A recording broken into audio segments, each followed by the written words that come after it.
untuk menjaga agar tidak tergelincir.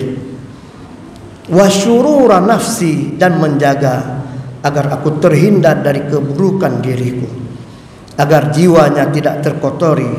Wa in ghafalat utahhiruha bi khamsi, ketika jiwa itulah terkotori, maka aku akan membersihkannya dengan melaksanakan sholat 5 kali.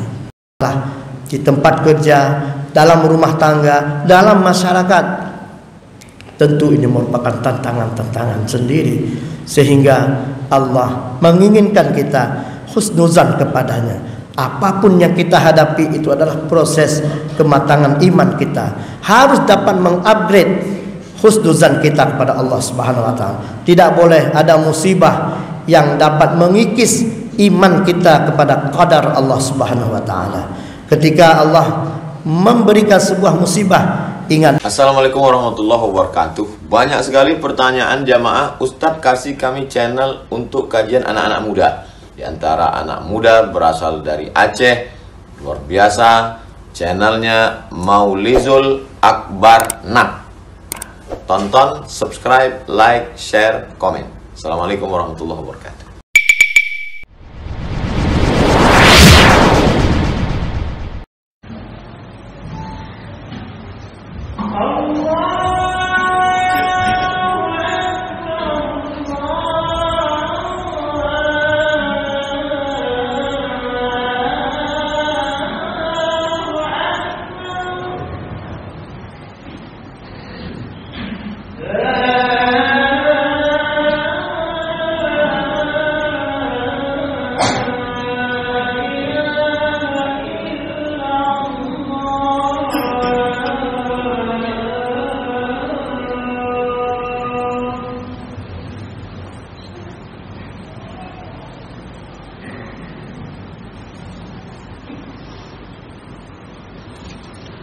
Innal hamdalillah alladzi nahmaduhu wa nasta'inuhu wa nastaghfiruh wa na'udzu billahi min shururi anfusina wa sayyiati a'malina may yahdihillahu fala mudilla lahu wa may yudlil fala hadiya lahu. Asyhadu an la ilaha illallah wahdahu la syarika lahu wa asyhadu anna Muhammadan 'abduhu wa rasuluhu la nabiyya wa la rasula ba'dahu. أما بعد فإن أصدق الحديث كتاب الله وخير الهدي هدي محمد صلى الله عليه وسلم وشر الأمور محدثاتها وكل محدثة بدعة وكل بدعة ضلالة وكل ضلالة في النار أعاذني الله وإياكم من النار آمين يا رب العالمين. قال تعالى في كتابه الكريم وهو أصدق القائلين: أعوذ بالله من الشيطان الرجيم يا أيها الذين آمنوا اتقوا الله ولتنظر نفس ما قدمت لغد واتقوا الله إن الله خبير بما تعملون. Wahai orang-orang yang beriman, bertakwalah kepada Allah dan hendaklah setiap diri memperhatikan apa yang telah dipersiapkan untuk menyongsong hari esok, dan bertakwalah kepada Allah, sesungguhnya Allah Maha mengetahui dengan apa yang kamu kerjakan. Jamaah yang dirahmati Allah Subhanahu wa taala, beribu syukur kita haturkan kehadiran Allah Subhanahu wa taala atas nikmat karunia hidayah, kesehatan, umur panjang hingga kita dapat hadir di rumah Allah yang mulia ini. Salawat dan salam semoga selalu tercurahkan kehadiran Nabi besar Muhammad sallallahu alaihi wasallam, di mana atas perjuangan beliau hari ini kita telah dapat mengenal Rabb kita, mengetahui bagaimana tata cara kita menghambakan diri di hadapannya, dan apa saja jalan untuk menuju kepada keridhaannya. Jamaah yang dirahmati Allah Subhanahu wa taala, mengawali Jumat pertama di tahun ini, tentu berbagai harapan kita sematkan dalam diri kita. azam yang sudah kita kuatkan, serta sikap dan spirit optimis yang kita tanamkan dalam diri kita merupakan satu potensi dan bekal tentu yang tiada tara yang memiliki efektivitas yang sangat besar dalam menunjang kesuksesan kita. Oleh karena itu, sejalan dengan ayat yang kami bacakan tadi, Allah Subhanahu wa taala membekali kita untuk menyongsong hari esok dengan beberapa hal. Yang pertama, Allah berpesan sampai 2 kali dalam ayat ini agar kita selalu dalam keadaan bertakwa kepada Allah Subhanahu wa taala. Dalam berbagai ritual ibadah yang kita lakukan selalu terkandung pesan takwa di sana. Dan takwa ini merupakan bekal terbaik yang dapat kita persiapkan hari ini untuk mempersiapkan diri menghadapi hari pertanggungan jawab kelak. Dan bagi mereka yang mempersiapkan takwa itulah yang benar-benar akan mendapatkan kesuksesan itu. Jamaah yang dirahmati Allah Subhanahu wa taala, sementara potensi lain yang tiada kurang pentingnya adalah Allah katakan wal tanzur nafsum ma qaddamat lighad. Selain takwa yang kita semaikan dalam jiwa kita, juga kita perlu membersihkan diri kita. Maka para ulama mengistilahkan dengan tazkiyatun nafs.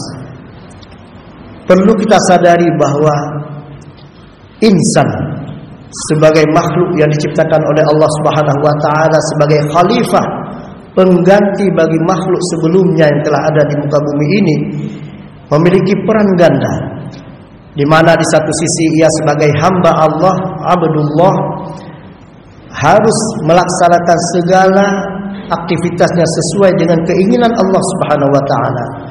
Namun di sisi lain, dia diberi tugas untuk memakmurkan bumi ini dengan segala hal yang bersifat konstruktif dan bersifat positif, sehingga tidak ada ruang rasanya bagi setiap jiwa dalam segala bentuk amalannya, aktivitasnya yang bernilai negatif. Sehingga Allah katakan qad aflaha man zakkaha wa qad khaba man dassaha, di mana setiap jiwa yang dikotori itu akan berujung dengan malapetaka dan kesengsaraan azab Allah, sementara kesuksesan hanya dapat dicapai dengan membersihkan jiwa. Istilah tazkiyatun nafs sudah dikenal dalam literatur Islam semenjak lama, dan para ulama menulis hal tersebut. Di antaranya para ulama yang menulis sebuah karangan yang berjudul Ahadits fi Islahil Qulub, hadis tentang bagaimana mengislah, memaintain, menjaga agar hati kita selalu bersih. Di sana dikatakan tazkiyatun nafs merupakan satu hal yang sangat penting dan urgen kita lakukan setiap hari.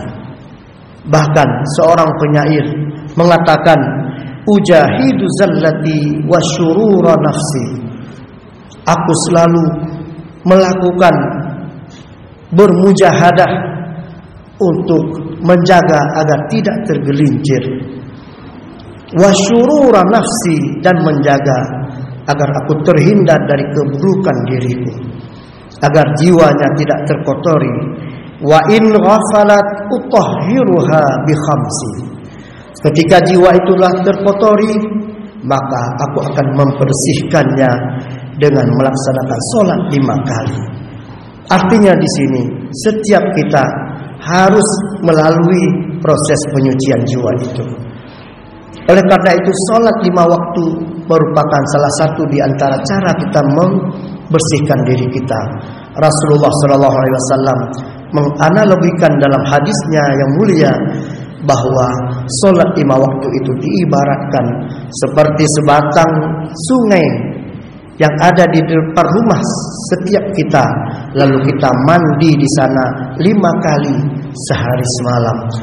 Dan Rasulullah bertanya kepada sahabat untuk memastikan apakah mereka memahami maksud beliau, apakah ada kotoran yang menyangkut yang di badan kamu?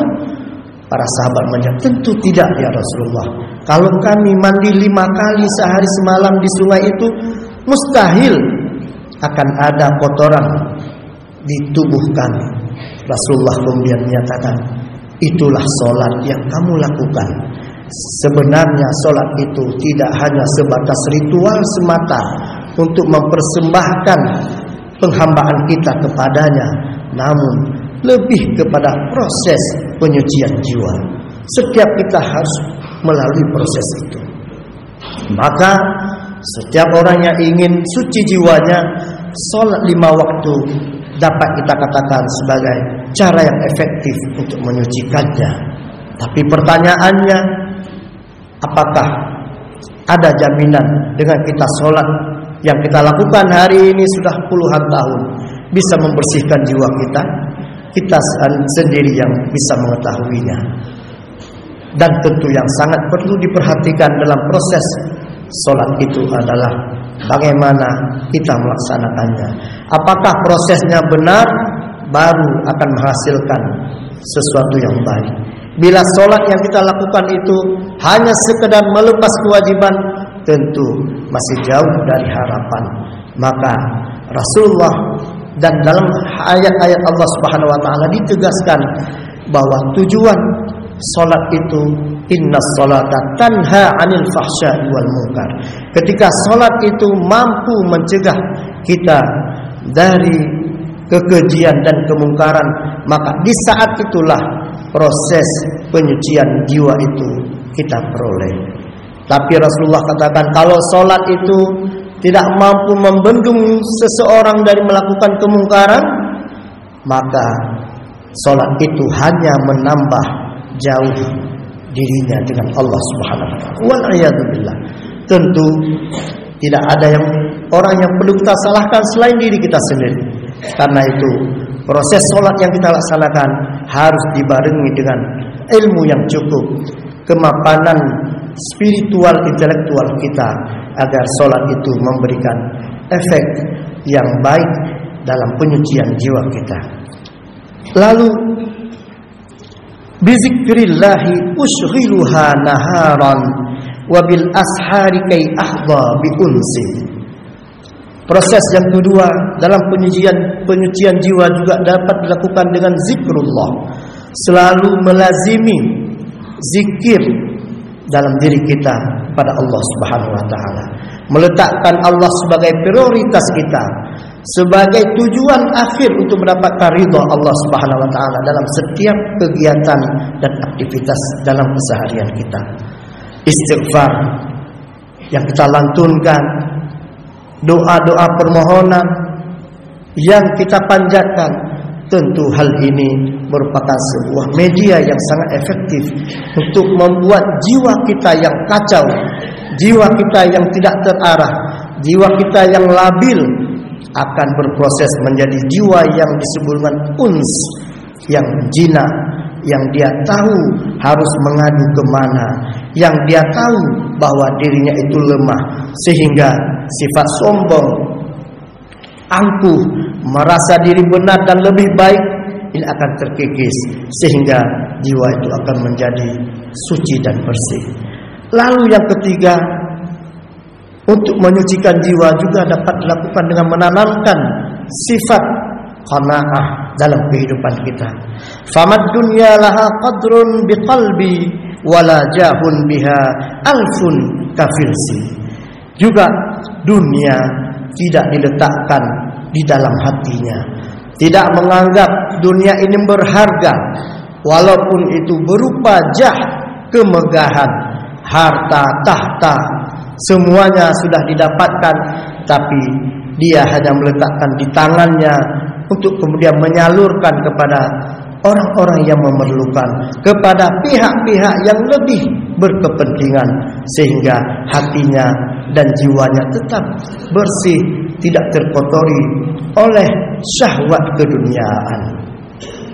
Wa ma qarrat mafatinuha fuadi wa antadhirur rahila bi tibi nafsi. Lalu yang ketiga adalah menenangkan jiwa dengan selalu mengingat akhirat, menunggu-nunggu kedatangan yaumur rahil untuk menyongsong pertemuan dengan Allah Subhanahu wa taala, meletakkan dalam orientasi kehidupan bahwa semua hal yang dilakukan dalam hidup ini akan dipertanggungjawabkan kepada Allah Subhanahu wa taala.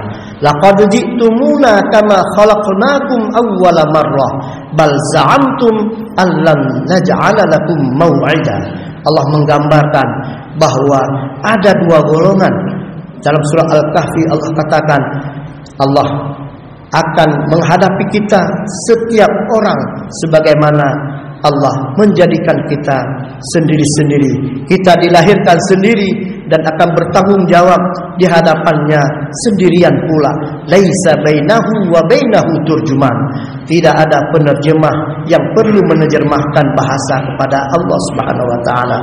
Sama-sama memahami dan akan mempertanggungjawabkan segalanya di hadapan Allah Subhanahu wa taala. Bila ini kita jadikan prinsip dalam kehidupan kita, tentu tidak ada ruang, tidak ada kesempatan untuk kita mengatakan Allah tidak melihat saya. Walaupun ada muhasabah, kadang-kadang orang melakukan muhasabah karena dorongan orang lain, mendengar ceramah-ceramah, tapi ketika hatinya tidak muncul muhasabah secara hakiki, dia juga tidak akan dapat mengambil manfaat dari suatu ceramah. Oleh karena itu, muhasabah yang dilakukan harus berdasarkan ilmu dan pemahaman yang benar. Wa antadhirur rahila bi tibi nafsi wa dhanni fil karimil afwa dauman kama yamhud dhalama syuruqu syamsi. Lalu membenarkan, memperbaiki zon kita kepada Allah Subhanahu wa taala. Dalam mengharungi kehidupan ini tentu banyak sekali dilema, dinamika yang kita hadapi, permasalahan setiap hari dalam kehidupan kita. Setiap orang kita menghadapi masalah di tempat kerja, dalam rumah tangga, dalam masyarakat. Tentu ini merupakan tantangan-tantangan sendiri, sehingga Allah menginginkan kita husnuzan kepadanya. Apapun yang kita hadapi itu adalah proses kematangan iman kita. Harus dapat mengupgrade husnuzan kita kepada Allah Subhanahu wa taala. Tidak boleh ada musibah yang dapat mengikis iman kita kepada qadar Allah Subhanahu wa taala. Ketika Allah memberikan sebuah musibah, ingat bahwa itu sebuah tangga untuk mendapatkan kemuliaan yang lebih tinggi dalam pandangan Allah Subhanahu wa taala, sehingga akan membuat kita memohon kepada Allah selalu ampunan, permohonan kemuliaan sebagaimana dalam salat yang kita lantunkan, Rabbighfirli warhamni wajburni warfa'ni warzuqni wahdini wa'afini wa'fu anni. Doa ini adalah sebagai mewakili husnuzan kita kepada Allah. Apapun yang kita alami, tetap kembali tawakal dan kita serahkan kepada Allah Subhanahu wa taala.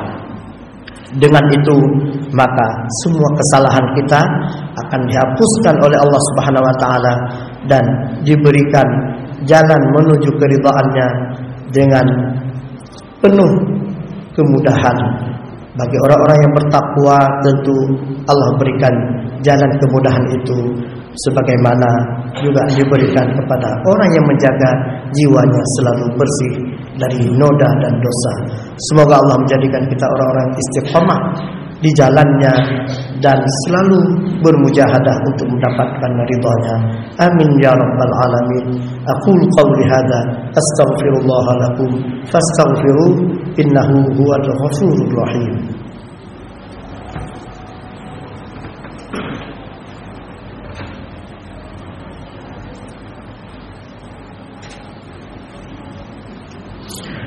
Alhamdulillahi rabbil alamin. والعاقبة للمتقين ولا عدوان إلا على الظالمين. أشهد أن لا إله إلا الله وحده لا شريك له وأشهد أن محمدا عبده ورسوله أرسله الله رحمة للعالمين.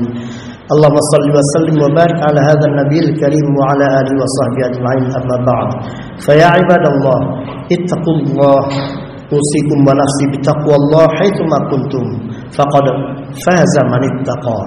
قال تعالى في كتابه الكريم: أعوذ بالله من الشيطان الرجيم.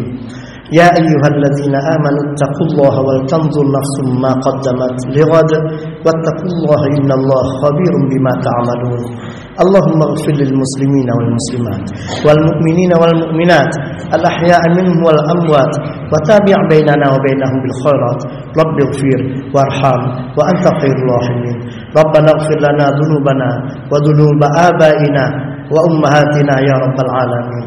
اللهم لا تدع لنا ذنبا إلا غفرته ولا هاديا ولا موتا إلا رحمته ولا مريضا إلا شفيته يا أرحم الراحمين.